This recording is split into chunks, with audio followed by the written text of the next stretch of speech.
नमस्कार किसान साथियों, कैसे हैं आप। उम्मीद करता हूं बहुत ही बढ़िया होंगे।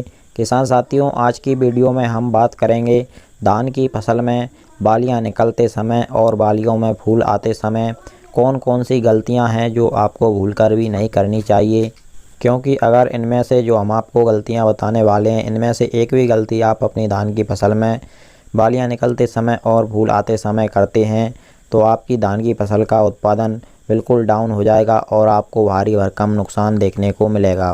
किसान भाइयों, हम ये कभी नहीं होने देंगे कि हमारे किसान भाई जो इतनी मेहनत करके कोई भी फसल लगाते हैं और उनकी एक छोटी सी गलती, अनचाही गलती के चलते उनकी फसल का उत्पादन डाउन हो, ऐसा हम बिल्कुल भी नहीं होने देंगे। इसीलिए हमने धान की फसल के ऊपर आज ये वीडियो बनाई है।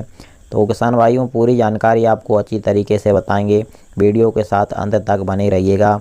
और हमारा आपसे निवेदन है, जो भी हमारे किसान साथी चैनल पर पहली बार आए हैं वह चैनल को सब्सक्राइब कर लें, वीडियो को लाइक कर दें और ज़्यादा से ज़्यादा हमारे सभी किसान दोस्तों के साथ शेयर भी करें। किसान साथियों, आप जो वीडियो में देख पा रहे होंगे कि अगर इस तरीके से आपकी धान की फसल में बालियाँ निकलने लगी हैं और इस तरीके से बालियों में फूल आ रहा है, तो इस समय पर आपको भूल कर भी किसी भी प्रकार के कीटनाशक, फंगिसाइड या फिर ग्रोथ प्रमोटर का प्रयोग नहीं करना चाहिए। और इसके अलावा हमारे कई किसान भाइयों के मन में विचार आता है कि इस समय पर अगर हम हमारी धान की फसल में NPK का प्रयोग करेंगे तो हमारी धान की फसल को फ़ायदा होगा, उत्पादन बढ़ेगा। तो किसान साथियों, हम ये बात स्पष्ट कर देते हैं कि इस समय पर आप किसी भी प्रकार के NPK का प्रयोग भी ना करें, क्योंकि इस समय पर दूधिया अवस्था चल रही होती है, बालियों में फूल आ रहा होता है और दूध भी बनने लगता है, दाने बनने की प्रक्रिया होने लगती है। कुछ पौधों में बालियां निकलती हैं तो कुछ में फूल बनता है, कुछ में दूधी अवस्था आ जाती है। तो ऐसे समय पर आपको किसी भी प्रकार के NPK का भी प्रयोग नहीं करना है।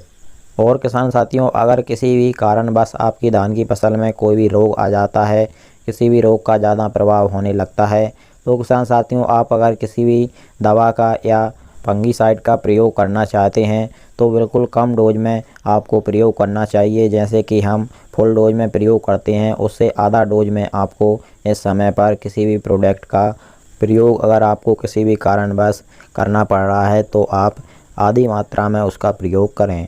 किसान भाइयों, अब आप ये सोच रहे होंगे कि इन चीज़ों का प्रयोग करने का धान की फसल में सही समय क्या होता है।